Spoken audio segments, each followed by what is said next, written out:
Hi, Miss. Good afternoon. Good afternoon, Miss. Corona ഒക്കെ മാറിയോ miss? മാറി മോനെ. ക്ഷീണം തികച്ചും മാറിയില്ല. അതുകൊണ്ട് ആർക്കും കൊറോണ വരണ്ടെന്നാണ് മിസ് പ്രാർത്ഥിക്കുന്നത്. വളരെ ബുദ്ധിമുട്ടുണ്ട് വന്നു കഴിഞ്ഞാല്. ജസ്റ്റിസിനെ കാണില്ലോ, കുറെ ടേബിൾ ബുക്ക് മാത്രമല്ലേ കാണുള്ളൂ. ഒന്ന് ഇത് എന്താ ഹരി? ഹരി ഇല്ല, എക്കോ മാത്രമേ കേട്ടുള്ളൂ. ഹരി എന്താ പറഞ്ഞേ?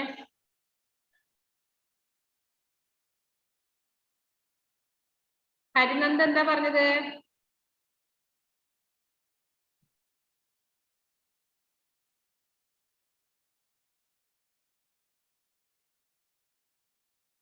Can you hear me?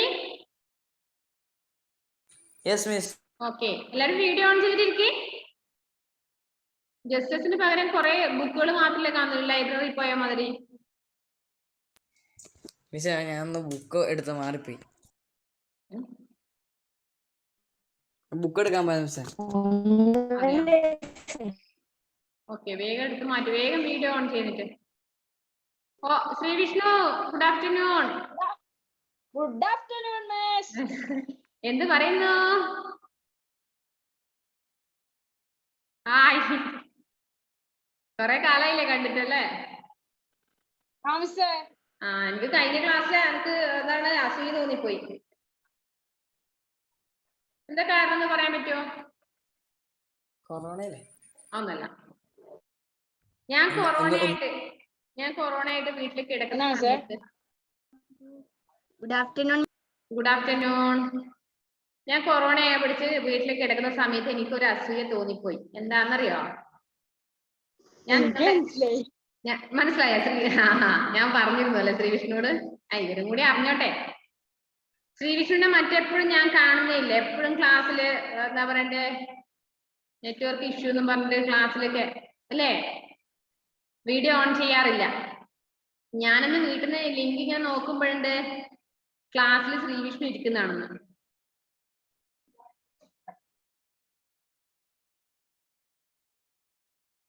കേട്ടോ? അപ്പൊ എനിക്ക് അത്ഭുതം തോന്നിപ്പോയി. അതുകൊണ്ടാ ഞാൻ പറഞ്ഞ എനിക്ക് അസൂയ തോന്നിപ്പോയി അന്നത്തെ ക്ലാസ്സിന്റെ കണ്ടിട്ട്. കഴിഞ്ഞ ക്ലാസ് മൊത്തം വായിപ്പിക്കാൻ വേണ്ടി മിസ് സ്ഥലം മാറ്റി കണ്ടുപിടിച്ചു അല്ലേ? റേഞ്ചിലെ സ്ഥലം അന്വേഷിച്ചിറങ്ങി നടക്കും.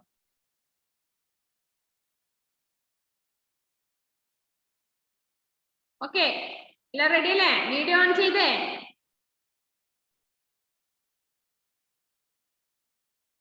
വീഡിയോ ഓൺ ചെയ്തോളൂ. എല്ലാരും വീഡിയോ ഓൺ ചെയ്യാ. ടെക്സ്റ്റ് ബുക്ക് എടുത്ത് വെക്കുക. ഓക്കെ അല്ലേ? നമ്മൾ കഴിഞ്ഞ ക്ലാസ്സിൽ ഏതാ എടുത്തത്? മഹാൻ വൈജ്ഞാനി ആൽഫ്രഡ് നോബൽ. 4ാമത്തെ ലെസൺ കംപ്ലീറ്റ് ആയിരുന്നോ?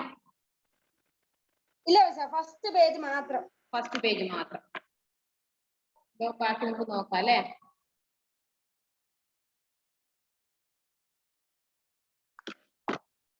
മഹാൻ വൈജ്ഞാനിക Alfred Nobel. Next page, page number 17. എല്ലാരും ഭക്ഷണം കഴിച്ചില്ലേ? ഫുഡെല്ലാം കഴിച്ചിട്ട്. ഓക്കെ,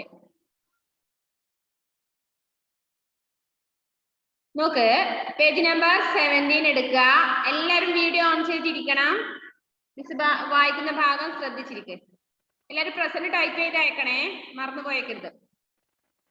अठारह बावन में आल्फ्रेड इंजीनियरिंग की पढ़ाई पूरी करके सेंट पीटर्सबर्ग लौटे। अब पिता पुत्र दोनों ने इस दिशा में नए शोध करने आरंभ किए. 1852 ആൽഫ്രഡ് എഞ്ചിനീയറിംഗ് പഠനം അവസാനിപ്പിച്ച് സെന്റ് പീറ്റേഴ്സ്ബർഗിൽ നിന്ന് തിരിച്ചു വന്നു. ഇപ്പൊ അച്ഛനും മകനും രണ്ടുപേരും കൂടിയിട്ട് പുതിയ പുതിയ കണ്ടുപിടുത്തങ്ങള് തുടങ്ങാനുള്ള ആരംഭിച്ചു. തുടങ്ങുകയായിരുന്നു ചെയ്യുന്നത്. ആരൊക്കെ? അച്ഛനും മകനും. ഉൻകാ ശോധ നൈട്രോഗ്ലിസറിൻ കെ സുരക്ഷിത പരിവഹൻ പർ കേന്ദ്രിത. അവരുടെ മനസ്സ് മുഴുവനും നൈട്രോഗ്ലിസറിന്റെ കണ്ടുപിടുത്തമാണ്.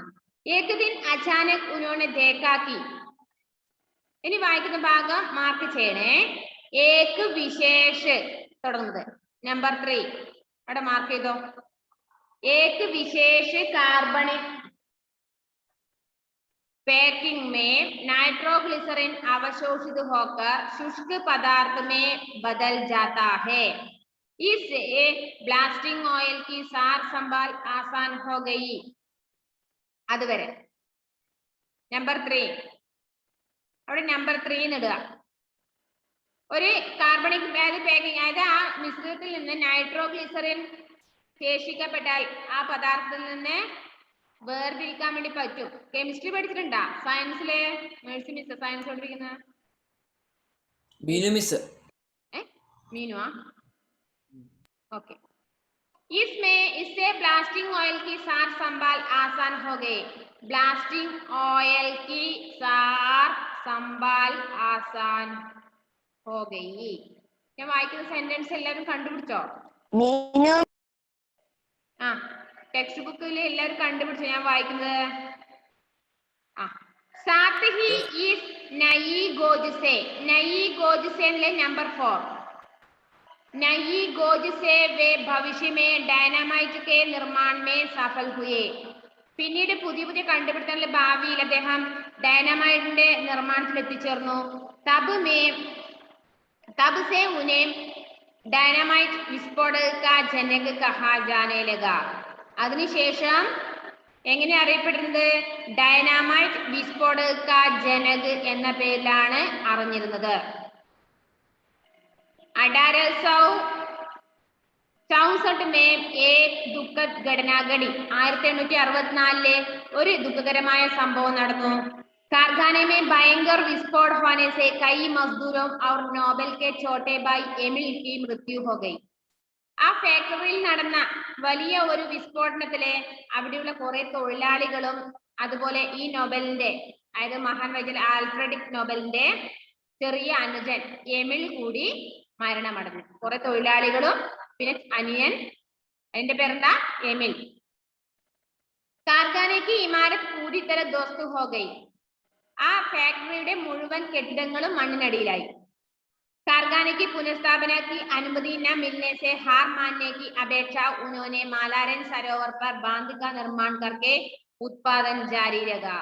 അപ്പോൾ പിന്നീട് ആ ഫാക്ടറി പുനഃസ്ഥാപിക്കാനുള്ള അത് വീണ്ടും നിർമ്മിച്ചു കെട്ടാനുള്ള അനുമതി എവിടുന്നും ലഭിച്ചില്ല. 1866 में 37 वर्ष की उम्र में आल्फ्रेड नाइट्रोग्लिसरीन से भरी हुई परघनली को उल्ट पलट रहे थे कि परघनली अचानक नीचे जा गिरी. संयोगवश परघनली लकड़ी के बुरादे से भरे डिब्बे में घुरी थी.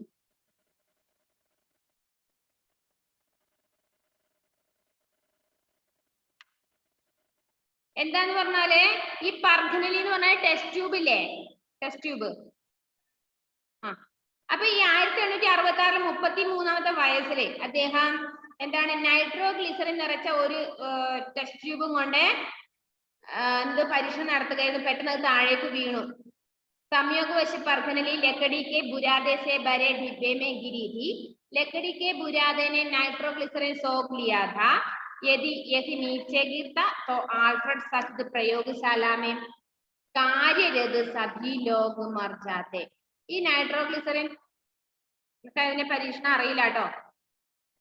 കെമിസ്ട്രി പഠിക്കുന്നവർക്ക് അറിയാം അതിനെ കുറിച്ച്.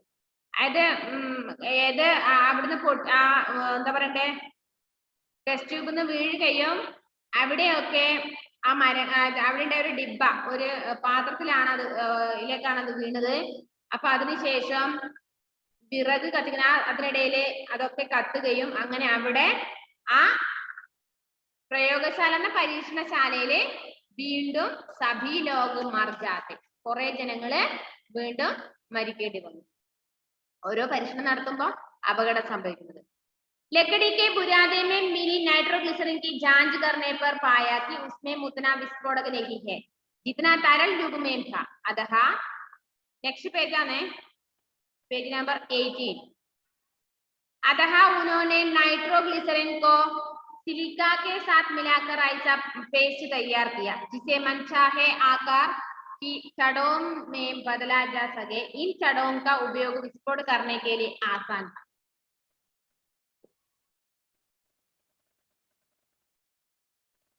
പിന്നീട് അദ്ദേഹം എന്ത് ചെയ്തു? ഈ നൈട്രോഗ്ലിസറിന്റെ കൂടെ സിലിക്കയും കൂടി ചേർത്തിട്ട് ഒരു പേസ്റ്റ് രൂപത്തിലാക്കി. അപ്പൊ അതിനുശേഷം ഒരു ധാതു നിർമ്മിതം എന്താണ്, അതിനുശേഷം എന്താണ് ഇങ്ങനെ വിസ്ഫോടനം നടക്കുന്നത്, അതായത് ഒഴിവാക്കി. അതായത് ഇത് കണ്ടുപിടിച്ചതിന് ശേഷമാണ് അതായത് ഒഴിവായത്. അത് ഇല്ലെങ്കിൽ അതും എന്താണ് ഇതേപോലെ പരീക്ഷണശാലയിൽ ഓരോന്നിങ്ങനെ പരീക്ഷിക്കുമ്പോൾ സമയത്താണ് പലവിധ അപകടങ്ങൾ ഉണ്ടാവുമെന്ന് പറഞ്ഞു. आल्फ्रेड ने डेटोनेटर का आविष्कार भी किया. उन्होंने अपने डायनामाइट आविष्कार से व्यावसायिक इस्तेमाल का विचार बनाया. 1800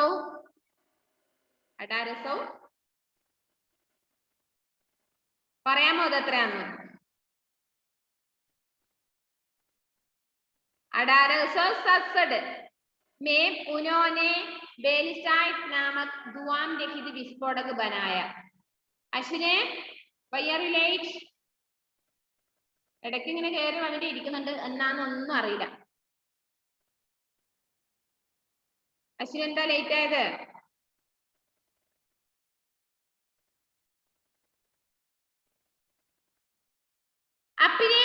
अपने 335 पेटेंटों में उन्होंने कृत्रिम रबर, चमड़े तथा कृत्रिम रेशम का पेटेंट भी हासिल किया.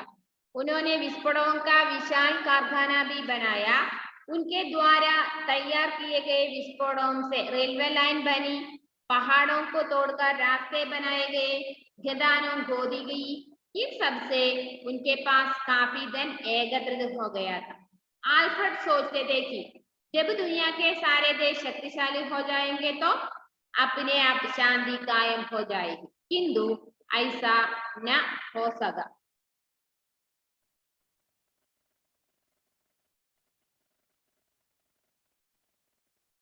ഞാൻ വായിച്ച പാരഗ്രാഫ് എല്ലാവരും കണ്ടോ? അവര് പിന്നീട് നിർമ്മിച്ച ആ ധാതുക്കൾ ഉപയോഗിച്ച്, ആ ലവണം ഉപയോഗിച്ച് അവര് എന്തൊക്കെ നിർമ്മിച്ചെന്ന് പറഞ്ഞിട്ടുണ്ട്?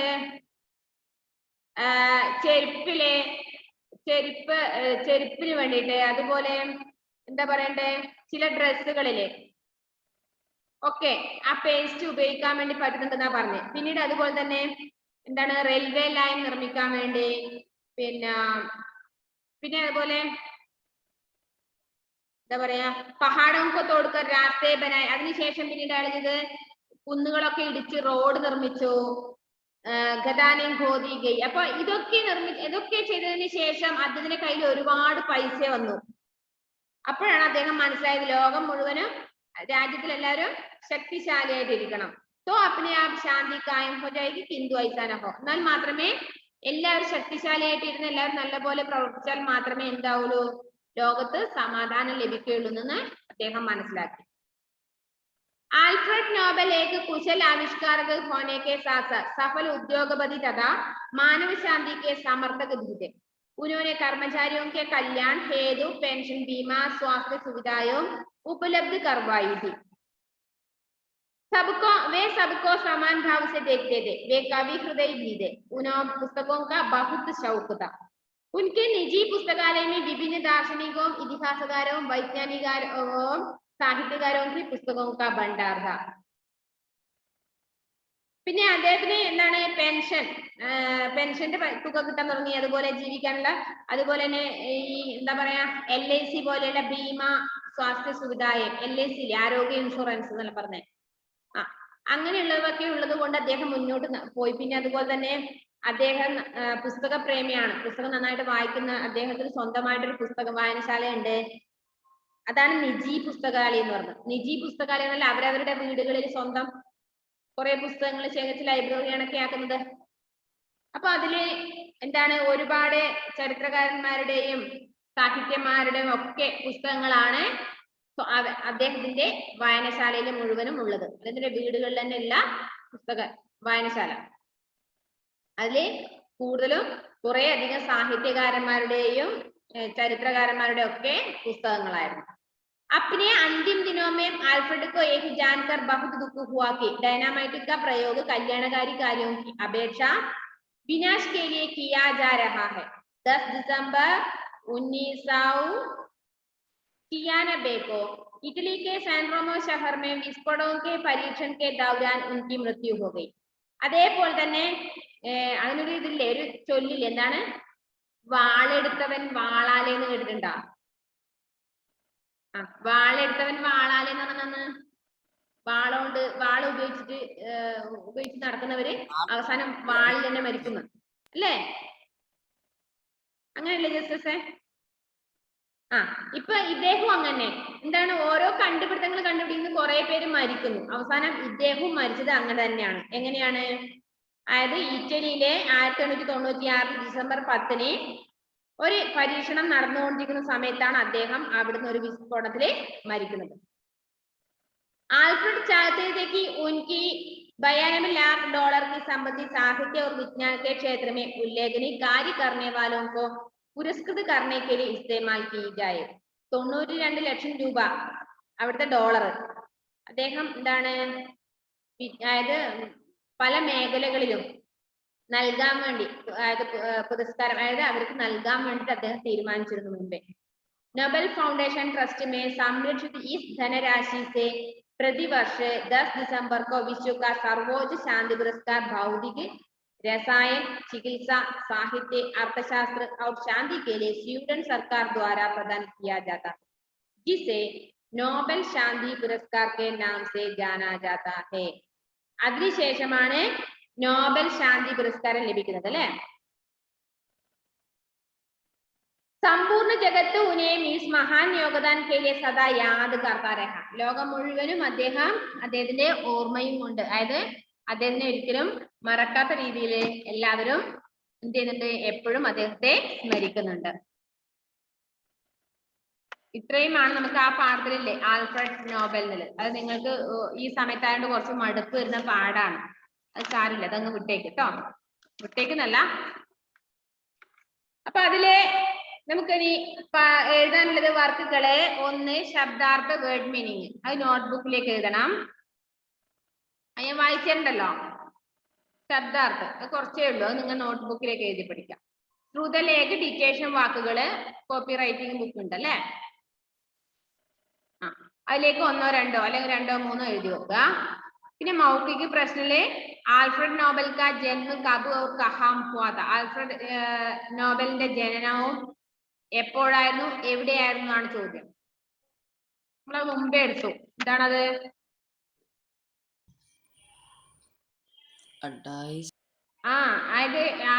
आल्फ्रेड बर्नार्ड नोबेल का जन्म 21 अक्टूबर 1833. ब्लास्टिंग ऑयल का उपयोग किसके रूप में किया जाता था? അതുപോലെ ആൽഫ്രഡ് നോബൽ ने कितने वर्ष की आयु में विभिन्न भाषाएं सीख ली थी? कारखाने में विस्फोट की दुखद घटना कब घटी? ഈ 4 ക്വസ്റ്റ്യൻ ആൻസർ അല്ലേ ഓറൽ ക്വസ്റ്റ്യൻ. ഈ ഓറൽ ക്വസ്റ്റ്യൻ നിങ്ങൾക്ക് കിട്ടണമെങ്കിൽ നിങ്ങൾ എന്ത് ചെയ്യണം, പാഠഭാഗം വായിക്കണം കേട്ടാ. പാഠഭാഗം വായിച്ചതിന് ശേഷം നിങ്ങൾ പറയാൻ ശ്രമിച്ചാൽ മതി. പാഠഭാഗം വായിക്കാൻ നിങ്ങൾക്ക് പറയാൻ വേണ്ടി പറ്റില്ല. അപ്പൊ നമുക്ക് ക്വസ്റ്റ്യൻ ആൻസർ ഒന്ന് മാർക്ക് ചെയ്യാം, മിസ് പറഞ്ഞുതരാം. ഒന്നാമത്തെ ക്വസ്റ്റ്യൻ, ആൽഫ്രഡ് കോൺ സി ഭാഷയെ ജാനത്തെ थे? ആൽഫ്രഡ് ഏതൊക്കെ ഭാഷകളാണ് പഠിച്ചിരുന്നത്? പേജ് നമ്പർ 16 ലാസ്റ്റ് പാരഗ്രാഫിലുണ്ട്. ഫ്രഞ്ച്, ജർമ്മൻ, അതല്ല മിസ്? റൂസി മുതൽ താഴ്ന്ന മുകളിലോട്ട് 4ാമത്തെ റൂസി, ഫ്രഞ്ച്, ജർമ്മൻ, അംഗ്രേസി ഭാഷയെ സീഖ് ലീ വരെ. അത് ഒന്നാമത്തെ ക്വസ്റ്റ്യൻ. തൊട്ടടുത്തതിന് 2ാമത്തെ ക്വസ്റ്റ്യന്റെ ആൻസർ. पिता उन्हें इंजीनियर बनाना चाहते थे, इसलिए केमिकल इंजीनियरिंग करने के लिए उन्हें पेरिस भेजा गया. वहां नाइट्रोग्लिसरीन के आविष्कारक रसायन शास्त्री आस्कोनियो सुबेरेरो से इनकी मुलाकात हुई. ഒന്നാമത്തെ ക്വസ്റ്റ്യന്റെ മീനിങ് എന്താണ്? ആൽഫ്രഡ് ഏതൊക്കെ ഭാഷകളാണ് പഠിച്ചത്? 2ാമത്തെ ക്വസ്റ്റ്യൻ എന്താണ്? ആൽഫ്രഡ് के पिता ने उन्हें पेरिस क्यों भेजा? ആൽഫ്രഡിന്റെ അച്ഛൻ അവനെ എന്തിനാണ് പാരീസിലേക്ക് പറഞ്ഞു വിട്ടത്? വഹാം ഉൻകി മുലാഖാത്ത് കിൻസെ ഹുയി, അവിടുന്ന് ആരെയാണ് കണ്ടുമുട്ടിയത്? അതിന്റെ ആൻസർ ആണ് ഇപ്പൊ വായിച്ചത്, രണ്ടാമത്തെ. മിസ് അത് പിതാ തൊട്ട് അതിന്റെ എൻഡിങ് വരെ മുലാഖാത്ത് ഹുയി വരെ. മുലാഖാത്ത് കൂടിക്കാഴ്ച. ഇനി നമ്പർ 3, ബ്ലാസ്റ്റിംഗ് ഓയിൽ കി സാർ സംഭാൽ കൈസെ ആസാൻ ഹുയി. ആ പിക്ചർ വലത് സൈഡില് പേജ് നമ്പർ 7 പിക്ചറിന്റെ ഇടത് സൈഡിലായിട്ടുണ്ട്. എത്രാമത്തെ? एक विशेष कार्बनिक पैकिंग में नाइट्रोग्लिसरीन अवशोषित होकर शुष्क पदार्थ में बदल जाता है, इससे ब्लास्टिंग ऑयल की सार संभाल आसान हो गई. അത് 3. നാലാമത്തെ ക്വസ്റ്റ്യൻ, ആൽഫ്രഡ് നോബൽ കോ ഡൈനാമൈറ്റ് വിസ്ഫോടക കാ ജനക്. എന്താണ് ഡൈനാമൈറ്റ് ആ വിസ്ഫോടന ജനകൻ എന്ന് പേര് വരാനുള്ള കാരണം? ഇപ്പൊ വായിച്ചും തൊട്ട് താഴെ തന്നെ. നയി ഗോജ് സേ വേ ഭവിഷ്യമേ, കണ്ടോ? നയി ഗോജ് സേ വേ ഭവിഷ്യമേ ഡൈനാമൈറ്റ് के निर्माण में सफल हुए, तब से അന്ന് മുതലേ उन्हें डायनामाइट विस्फोटक का जनक कहा जाने लगा. നമ്പർ 4 മാർക്ക് ചെയ്തോ? പക്ഷേ രണ്ടാമത്തെ നോട് പറഞ്ഞല്ലോ. 2 നമ്മൾ ഒന്നതിന് തൊട്ടടുത്ത വരി. പിതാവുനേം തുടങ്ങുന്നത് മുലാഖാത്ത് ലാസ്റ്റ് വരെ. നമ്പർ 4 ഇപ്പൊ നമ്മൾ അടയാളപ്പെടുത്തില്ലേ മൂന്നാമത്തത്? അതിന് തൊട്ടടുത്ത വരിയിലേതാ? നയി ഗോജ് സേ വേ ഭവിഷ്യമേ എന്ന് തുടങ്ങുന്നത്. സ്റ്റാർട്ടിങ് ഏക്ക് വിശേഷം എന്ന് പറഞ്ഞിട്ട് വിശേഷ കാർബണിങ് തുടങ്ങുന്ന മൂന്നാമത്തെ ആൻസർ. അത് ആസാൻ ഹോ ഗയി വരെ. നാലാമത്തെ ആൻസർ ആസാൻ ഹോ ഗയി തൊട്ടടുത്ത ലൈനിലുണ്ട് നയി ഗോജ് സേ വേ. കണ്ടോ അതിരെ? ജാനേ ലഗാ വരെ. അഞ്ചാമത് ആൽഫ്രഡ് നോബൽ ने क्या इच्छा प्रकट की?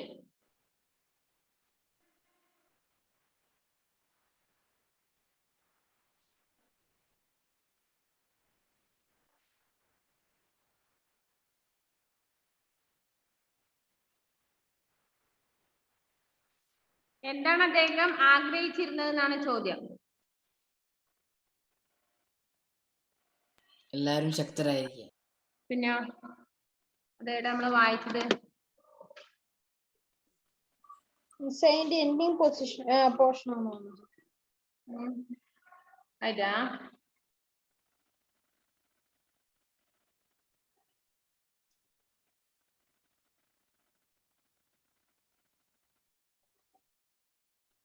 പേജ് നമ്പർ 18 आ पैराग्राफ लास्ट.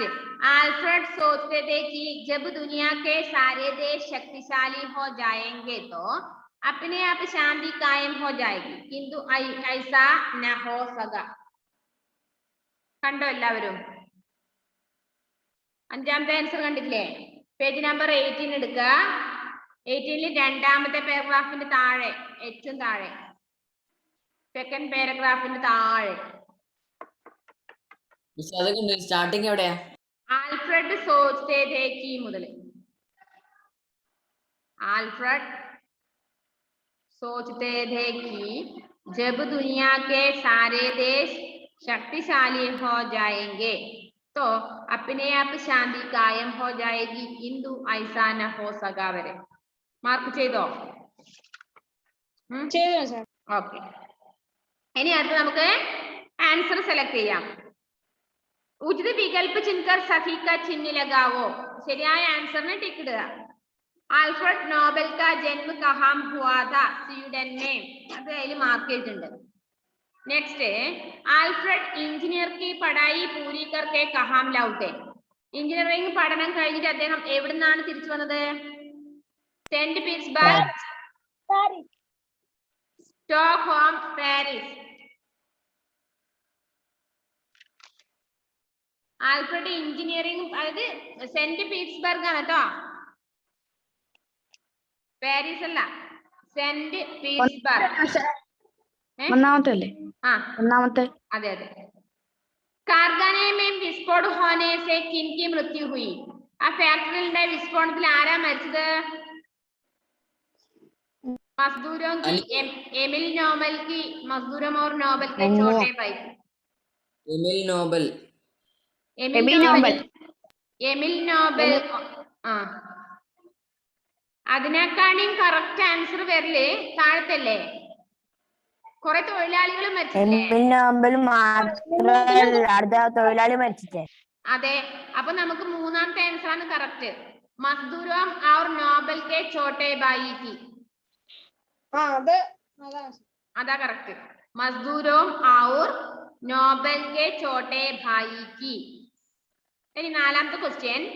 നോബൽ പുരസ്കാർ പ്രതിവർഷ किस दिन प्रदान किया जाता है? എപ്പോഴാണ് നോബൽ പുരസ്കാരം കൊടുക്കുന്നത്? ഏതിന്റെ ഓർമ്മക്കായിട്ടാണ്? 10 ഡിസംബർ കോ. ഡിസംബർ 10. അത് ശരിയാക്കിയിട്.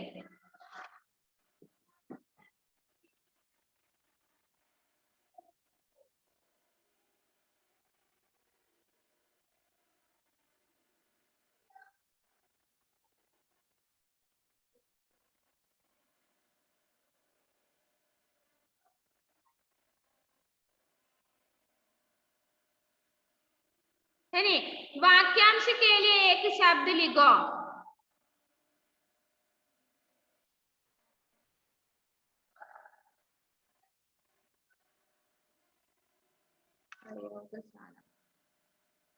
ഒരു മിനിറ്റ്.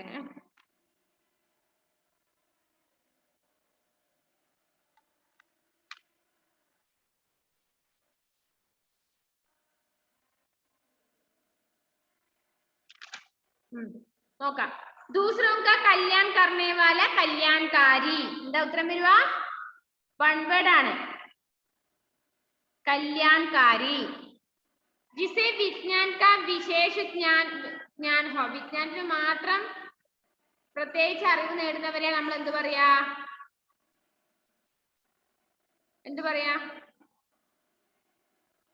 പറഞ്ഞോ.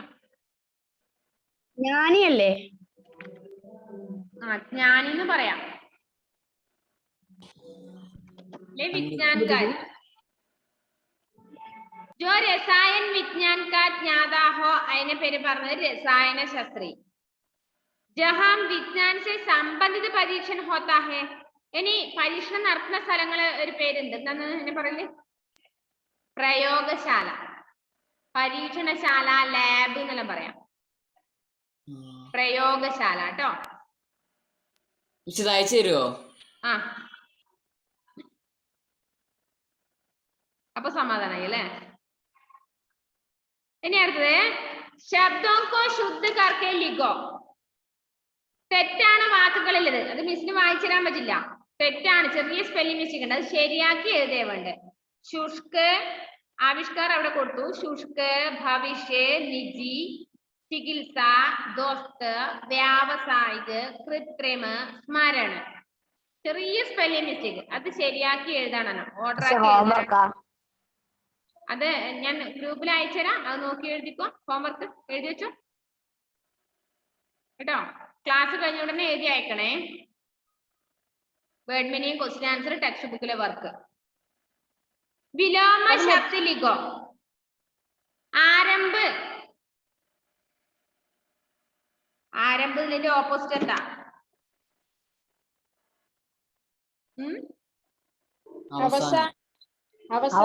അവസാനം, അന്ത് അല്ലേ?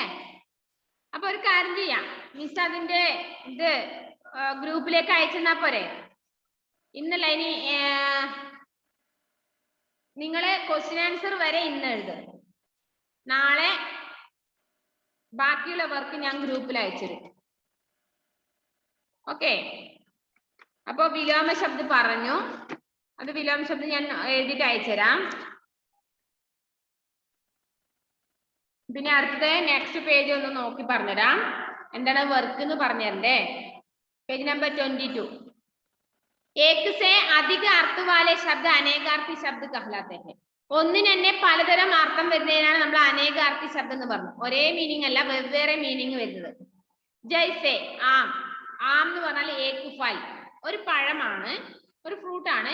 മുജെ ആം ഖാന പസന്ത് ഹെ, എനിക്ക് മാങ്ങ തിന്നാൻ നല്ല ഇഷ്ടമാണ്. അതുപോലെ വേറൊരു മീനിങ് ഉണ്ട്. ആം എന്ന് പറഞ്ഞാല് ആം ജനത, ആം എന്ന് പറഞ്ഞാൽ സാധാരണ ജനങ്ങൾ എന്നർത്ഥം. പാവങ്ങൾ. ഇപ്പൊ രണ്ട് മീനിങ് ഒന്നില്ലേ? അപ്പൊ രണ്ടാമത്തെ മീനിങ് കൊണ്ട് രണ്ടാമത്തെ വാക്യത്തിൽ പ്രയോഗിച്ചു.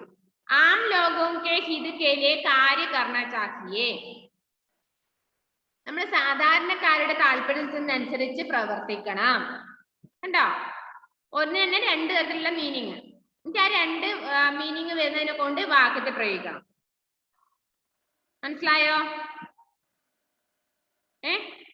അതായത് ഒന്നുകൂടി പറയാം. ആം എന്ന് പറഞ്ഞാൽ മാങ്ങ എന്നുള്ളൊരു അർത്ഥമുണ്ട്, മാംഗോ എന്നുള്ളൊരു അർത്ഥമുണ്ട്, സാധാരണ എന്നുള്ളൊരു അർത്ഥമുണ്ട്, സാധാരണ ജനങ്ങൾ, പാവങ്ങൾ എന്നുള്ള അർത്ഥമുണ്ട്.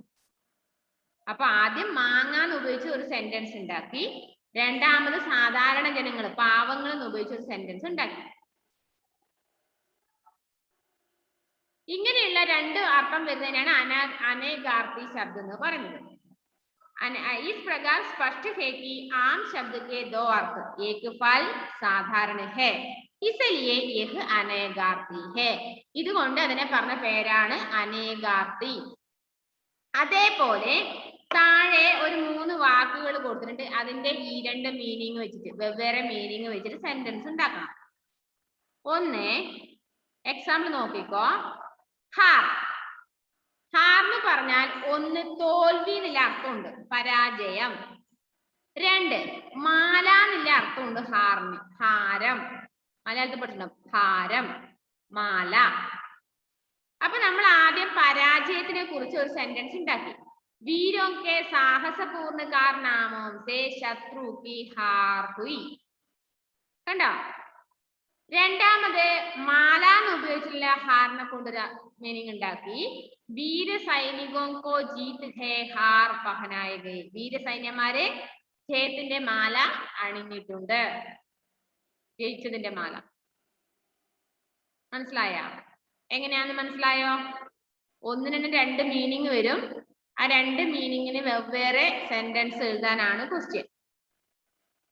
അപ്പൊ ക്ലാസ് കഴിയാറായി. ക്ലാസ് കഴിഞ്ഞാലും ഞാൻ ഇന്നിട്ട് എന്താ പറയണ്ടേ, ക്വസ്റ്റ്യൻ ആൻസർ വരെ നിങ്ങൾ എഴുതി അയക്കുക. അത് എന്താണ്, കോപ്പി റൈറ്റിങ്ങും എഴുതുക. ബാക്കിയുള്ള വർക്ക് നാളെ അല്ലെങ്കിൽ മറ്റന്നാൾ 2 ദിവസത്തിനുള്ളിൽ അടുത്ത ക്ലാസ്സിന് മുന്നേ തരും. നിങ്ങൾ അത് എഴുതിയിട്ട് മിസ്സിന് അയച്ചു തരണം. ഇനി അടുത്ത പൂരി. പൂരി എന്ന് പറഞ്ഞാൽ ഒന്ന് സാരി, സാരിയുടെ മുഴുവൻ. രണ്ടാമത്തെ ഭോജൻ കാ പ്രകാർ, നമ്മളെ ഭക്ഷണ പദാർത്ഥം ഒന്ന് പൂരി, രാവിലെ ചായക്കൊക്കെ ഇല്ലേ പൂരി, പൂരി ബാജി അല്ലേ? ആഹാ. അപ്പൊ അത് രണ്ട് തരത്തിലാണ് ആ മീനിങ് വരിക. അതുപോലെ നെക്സ്റ്റ് പർ. പർ എന്ന് പറഞ്ഞാല് മുകളിൽ, ഊപ്പർ എന്നുള്ള അർത്ഥമുണ്ട്. പക്ഷികളുടെ തൂവലിനെയും ചിറകിനെയും എന്തു പറയും? പർ. കേട്ടോ? പറിന് രണ്ടർത്ഥമുണ്ട്, മേൽ, മുകളിൽ. അതുപോലെ തന്നെ വേറൊരു അർത്ഥം എന്താണ്? ചിറക്, തൂവല്. ഹലിമയുടെ കൂടെ ആരാ ഇരിക്കുന്നേ? ആരത്? ഹലിമ ആരാണിയത്? പോയി. അതാരാണ്? എന്റെ അനിയത്തിയാണ്. എത്ര ക്ലാസ്സില്? എന്റെ ക്ലാസ് തന്നെ, 7ാം ക്ലാസ്സിൽ. 7ാം ക്ലാസ്സിലാ? എവിടെ പഠിക്കുന്നേ?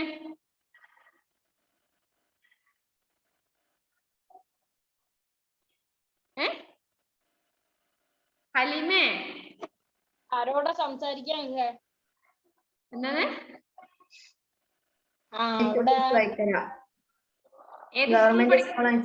എവിടെയാ? വൈക്കരയാ? ഓ, വൈക്കര സ്കൂളിൽ 9ല്. പേര് ഒടുത്തു ആളെ എനിക്ക് ഒരു പരിചയമുള്ളത് പോലെ തോന്നി, അതാ ഞാൻ നോക്കിപ്പോയത്. ഹലീമ് നോക്കണേ, അവര് നമ്മുടെ ക്ലാസ്സിൽ കയറിയിട്ട് ചാരപ്പണി എടുക്കുന്നത് നോക്കണേ. ഹലീമ വീഡിയോ ഓഫ് ആക്കിട്ട് പോയി അല്ലേ? ആരെങ്കിലും ഇങ്ങനെ നുഴഞ്ഞു കയറുന്നതാണെന്ന് എനിക്കൊരു പേടി.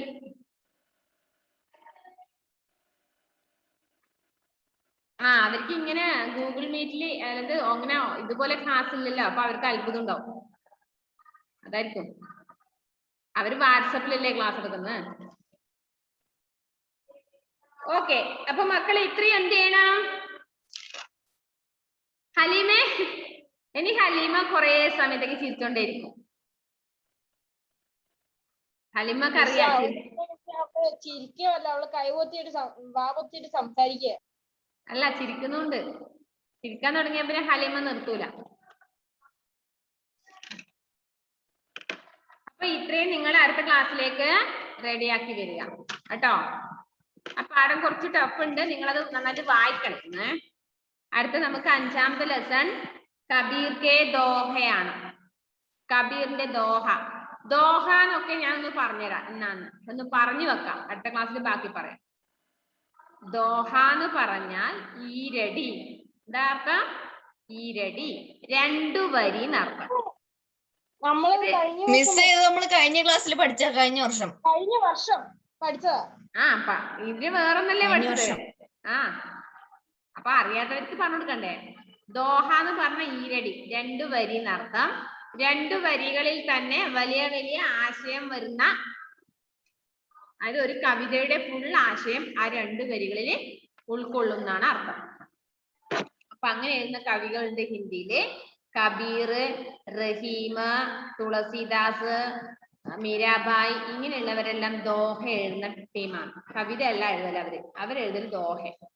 കുറെ 2 വരി എഴുതി വെക്കും. ആ 2 വരിയിലും ഒരുപാട് ആശയങ്ങൾ, അർത്ഥങ്ങളുണ്ടാവും. ഓക്കെ, അപ്പൊ ക്ലാസ് കഴിയാറായി.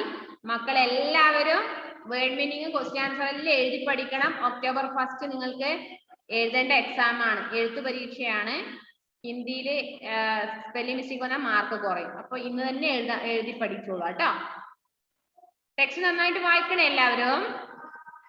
Okay, bye, see you. Okay, അഫ്രാസിനൊന്നും കാണുന്നു കൂടില്ല. അത് അഫ്രാസ് ഇടയ്ക്ക് ഒന്ന് മുഖം കാണിച്ചിട്ട് പോയി. Bye miss. ഏ ബൈ പറഞ്ഞ. ബൈ. ഓക്കെ. അഫ്രാസേ, സുഖാണോ എനിക്ക്? അഫ്രാസ് നാട്ടിലില്ലല്ലോ. ഇല്ല. വരാൻ പ്ലാൻ ഒന്നും